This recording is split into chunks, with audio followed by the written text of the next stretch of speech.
Tony D and Little Joan with a screenwriter's take on Joker Folie à Deux, Joker 2, the sequel to the Joker movie nobody asked for. Smash a like and subscribe. Thank you for smash liking and subscribing. Check out my books. The links are in the description.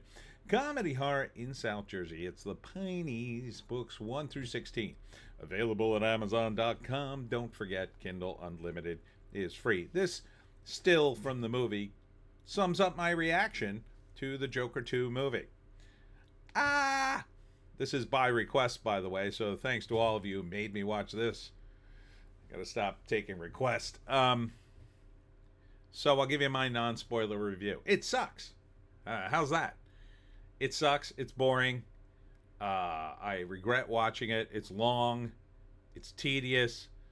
Everything about it doesn't pay off. About the only bright spot, if you can even call it that, is Brendan Gleeson is in it, and he's very good, but he can't save the movie. He's got a very small sort of tropey part.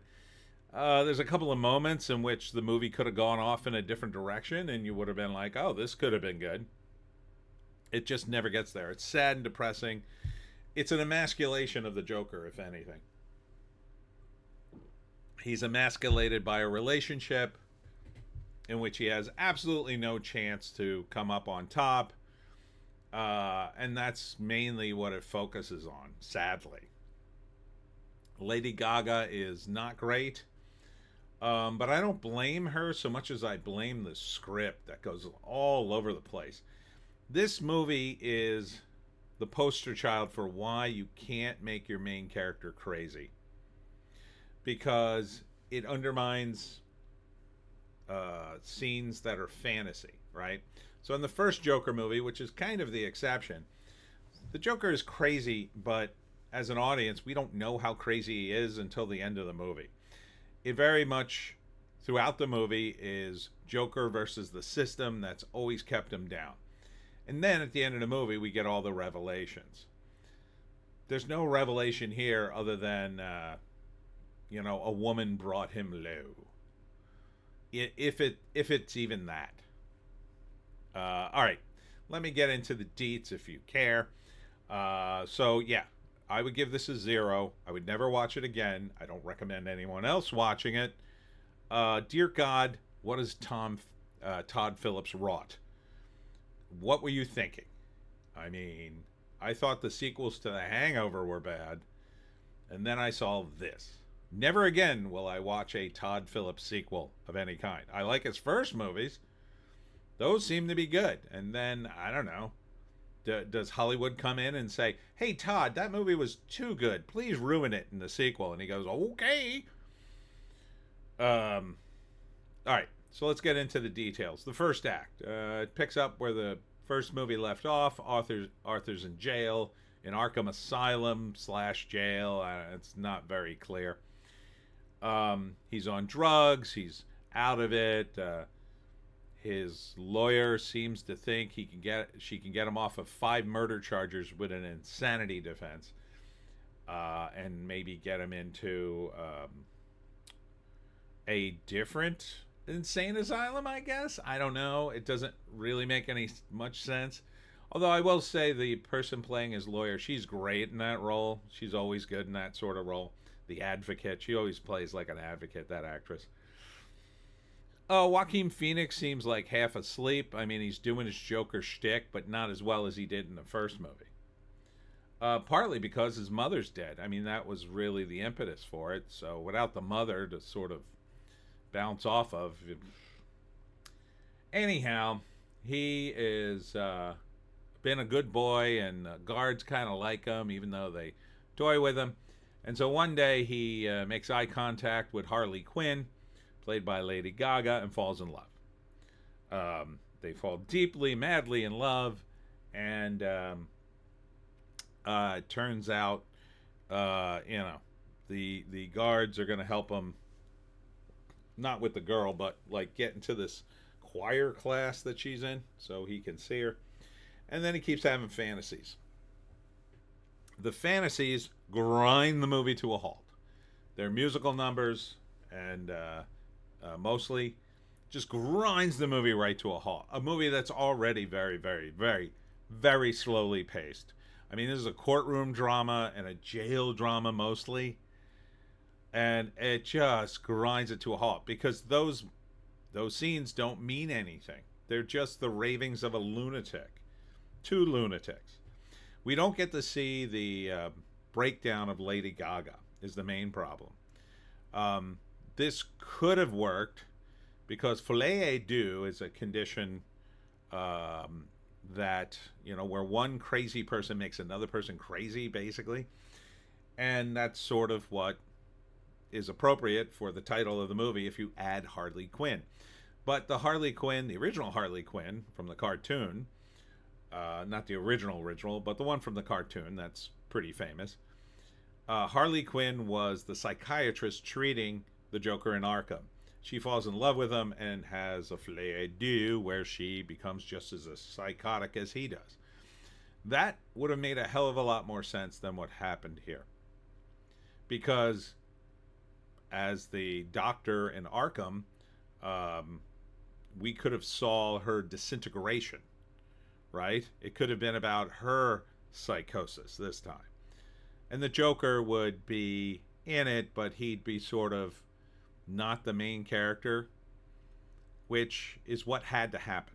It's what had to happen in my view.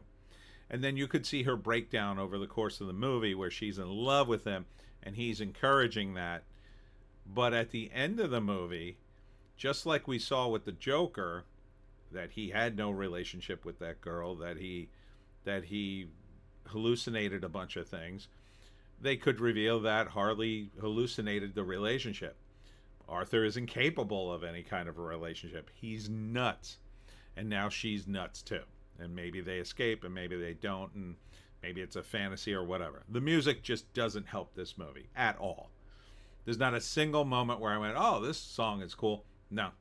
It's just like, oh, another friggin' song? The only time it picks up, the second act is the courtroom drama, which, oh boy, let me tell you, I thought the movie was slow in the beginning. Oh, then we get to the courtroom, and then you put on the brakes and the emergency brakes. But the one moment it picks up is when Arthur becomes his own lawyer as the Joker. But then, going into the third act, Arthur abandons that. He just can't do it anymore for reasons that aren't very clear. It's just not clear. And why we keep going back to the guards is beyond me. The guards are not important to the movie at all. It should be, I hate to say this, but Lady Gaga needed to be in more of the movie. We needed to know more about her. She was the crux to this entire thing. So if you didn't go, now they did make her a graduate student in psychology, which, okay, that sort of pipes into the Harley Quinn thing. So let's say you stay with this character. She's not a doctor in Arkham, but she's a grad student or whatever. She lights Arkham on fire, and her and Arthur nearly escape. But there was no way for them to escape, actually, unless she... And she was rich, they established that, unless she had an elaborate plan.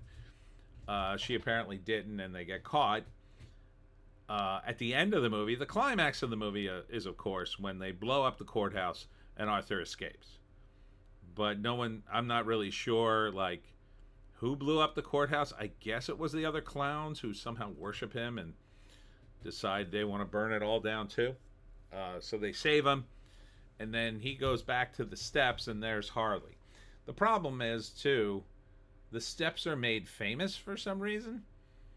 It's not very clear in that world. They're famous in the movie, but they're not famous in that world, I don't think. I mean, Harley mentions them, but she's nuts, and I don't understand why they keep interviewing her. I guess you could say, well, the steps were made famous by her interviews, but he goes back there, and of course she's sitting there, and then we get a big scene where, she's mad because he discounts the Joker in the courtroom, and then that's a betrayal to her, so she breaks up with him and then finishes the emasculation of the Joker. and then a crazier guy knifes him in the hallway as he's going to see a visitor who we never see. Who the hell's gonna visit Arthur? At this point, he's already been convicted. I don't think his lawyer had a reason to visit him, unless it was some sort of appeal. Why would you just leave that in the air? And why would you bother to kill him? One of the moments in the, again, that at first I thought, oh, this could be a cool moment, was the Joker leaves Harley a long message and sings on the phone machine. And it cuts to Harley listening to it, and she puts a gun to her head. And then it cuts away, and I thought, oh, maybe she deletes herself. And then, and then Arthur dies, and that's the end of the movie. I don't know. That could have been kind of, convincing me that she's crazy. But then you get that weird ending when she breaks up with him. You feel like, okay, she was just some whiny rich girl, outraging her parents, who we don't even see. Again, we needed to see some of these people. It needed to be more about Harley. I hate to say it. Another moment where it could have maybe worked is after the explosion in the courthouse. You could have had the Joker actually escape. And he catches up to Harley. And you could have them run away together and, lead into a potential third movie, which I think the fans would have enjoyed. Although not after this, I don't know. The other potential thing was you could have had, if you're never going to do another movie and you're going to kill the Joker anyway, you could have had the Joker kill Harley, throw her down the steps, because he's psychotic. And then it could have been sort of just desserts for her. Honestly, what I think this is, I think they want to do a Harley movie. I think they wanted to. I think they were delusional enough to pass the torch, not to another Joker, but to Harley. Yeah, that's what I think this is. Good luck with that. And don't ask me to see it, because I'm not seeing that. I may never see another Todd Phillips movie ever again. What the F, man? If you're going to make a terrible movie, can you please make it under 2 hours? Can you make it 90 minutes? You could have made this movie 90 minutes. 90 minutes it would have played better, too. There's a condition Arthur had, which is mentioned in the first movie. Nary a mention in this movie. Like, why wouldn't that be relevant in the courtroom, that he has a weird thing where he laughs uncontrollably in inappropriate times? Pisses people off. Why wouldn't you mention that in the courtroom? And he seems beyond crazy, even in the courtroom. Oh, we got to convince people you're insane. I don't think he's insane. Oh yeah, it sounds really normal, wearing clown makeup and ranting and raving like a lunatic. Harvey Dent's in it, for those of you who are big fans of the DC comics. But he just plays Harvey Dent before he became Two-Face. The sad thing is, this Joker, at least from the first movie, would have jibed fairly well with the Matt Reeves The Batman, played by Robert Pattinson. This took place in the 70s, obviously. You could have fast-forwarded to the modern day. By the way, they say the state that Gotham is in, although they don't mention Gotham, is in New York. It's not New York. Gotham is in New Jersey. Gotham City is in South Jersey. It's the sister city of Atlantic City. So, Todd, you screwed that up, too. Not that you care. I don't think anybody cares. I don't think anybody cared about this movie. I really don't. It's a lot of ego here and not a lot of story. Not a lot of story. There's no fan service here. None. The initial reactions were that Phillips betrays the audience that liked the first movie. I can see that. Yeah.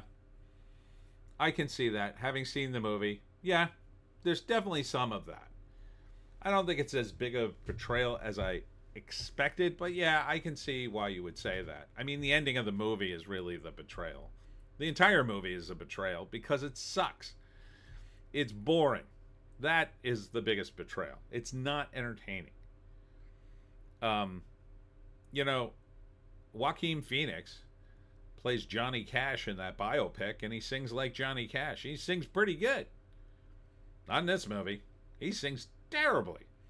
And Lady Gaga is only marginally better. I'm not sure what the deal was there. She's apparently doing an entire album on this. Did she write a bunch of original music and Todd Phillips said, nah, we're going to go with the old classics? I don't know.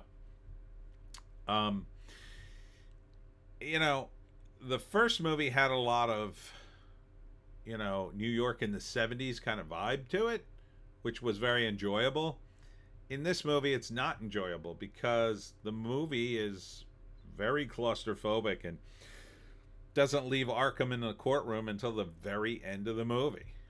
I mean, one way this could have gone is you could have had Harley and Arthur escape at the beginning of the movie and just go on a tear across the city as the police try to find him and they try to escape, and they just keep acting more and more like the Joker, doing crazier and crazier things. I mean, I think people would have really enjoyed a movie like that. But alas, this is not that movie. Um, I would have really enjoyed a setup into the Batman, where Harley and the Joker just run amok, and or you could have had a situation in which the Joker betrays Harley, or again, Harley just realizes, oh my God, the Joker cannot possibly love me because he loves no one. He is totally psychotic, and now I am too. Like, that to me could have been a good ending. This, I mean, it's 2+ hours of your life you'll never get back. Really far too long. Just slow paced. I mean, even the death scene, you're like, Jesus, just die already. And the actor who stabs him at the end, I think there was some rumors like that he could be the real Joker, quote unquote. Yeah, that wouldn't have jibed. Nah, I don't think that would have worked. Arthur as the Joker would have been great. Like, Joaquin Phoenix in makeup and like underneath, instead of that dark hair, he's got gray hair. That would have been cool. He would have been, they could have made him to look older because he is older than Batman. He always sort of was. But this is not a comic book movie. I don't know what this is. I don't know why Todd Phillips made it, other than the money. That's the only answer I can keep coming up with. I just keep thinking about it and going, there's only one reason this happened. It was all a bunch of people who wanted to make a lot of money. Ironically, I think Lady Gaga is the only one who's sort of invested in this movie. And that's a shame because she really, as much as I don't like her acting or really her music, she tries. She tries to make a go of it, but I don't think she really knows where to stand, or what to do. There's not much she can do. She's just performing. It's like a bunch of music videos got jammed with a movie, and they just put it all together and say, "Hey, here you go." Those music videos do nothing for this. Nothing. And the if you cut them out, I mean, you still don't have much of a movie, but maybe at least you have a coherent narrative. And it is painful, the scene with Gary Puddles. It is a painful scene. Like, a poor guy just seems to be tortured, the character. And it's just sad and unnecessary because Gary isn't really, I mean, again, and a lot of people said that it's just rehashing the first movie. Which is why I keep saying it needed to focus on Harley, because she was the new element here. The guards are too, but they're mostly irrelevant. There's not a single doctor that comes to see Arthur. Just doesn't make any sense. Steve Coogan is in it for some insane reason too. There's another guy who's very, very funny, who is in an incredibly serious role, and you just wonder why. Why did they even cast him? One of the comedians who's on the Bobby Lee, Andrew Savina show, Bad Friends, the podcast. He was one of the guards, and you probably heard what he said about the movie being on it. He said something like, people were on this movie going, this makes no sense. What are we doing? Like, that was on the set of the movie, apparently. To which I say, yeah, now I can see why you would say that. I mean, they just must have spent hours and hours shooting scenes of taking Joaquin Phoenix back and forth to his cell. There's a lot of that in this movie. And the opening of that is him carrying out his pee bucket. What world? Like, look, the 70s, yeah, it was more primitive. I'm pretty sure they had toilets and indoor plumbing in the 70s. Yeah, I remember the indoor plumbing in the 70s. Pretty sure the prisons had it too. It might not have been the greatest in the world, but I'm pretty sure the prisoners had their own sink and toilet. Or at the very least had, if anything, they probably had too much of a sink and toilet. They probably gave them too many extras back then. But this medieval, like, oh, every day we open the cells and they have to carry their buckets of feces and pee out of the cell to a sink that is several rooms away, and then one by one they dump their feces and pee into this trough. Yeah, I'm sure that goes like clockwork every day for mental patients. Yeah, I'm sure none of them get the idea, well, gonna drop this right here, or gonna throw it at the guards. Yeah, that probably never happens. Doesn't make any sense. It's like somebody wrote the script to this thing, a script, and then everybody just added a bunch of stuff they thought was cool, and they just kept it all in some sort of psychotic mess. The Joker himself would have made a better movie. At least it would have been entertaining. This, what would we want to see from a Joker movie? Well, quite frankly, I don't want to see a Joker movie. I want to see a Batman movie. Maybe the Joker's in it. But if you're gonna make a Joker movie, well, the first one was pretty good. And if you're gonna, launch a sequel based on that, you absolutely have to include Harley. Well, we found everything we need to know about Arthur, the Joker. The movie really needed to focus on Harley. Unfortunately, I don't think Lady Gaga could have pulled off the acting. So they probably needed somebody else to play Harley. I mean, Margot Robbie would have been the wrong choice. I'm sure there's plenty of other actresses out there who could have played Harley. I'll tell you one back in the day would have been hilarious is Courtney Love. Courtney Love would have been hilarious in a Harley role. Back in the day, not now. She's too old for it, but I'm sure they could find one actress to play the role and be psychotic, and then age her up, and the Joker later for a Batman movie. But if you're not even thinking that, and you're doing this just for the money, the other answer is you did it for the money and the ego, boo. The ego of doing something so ostentatious, so luxurious, and so F you to the audience that you just, it's mostly about your ego, too. And maybe that's what it's all about. Maybe there's just too much money floating around Hollywood.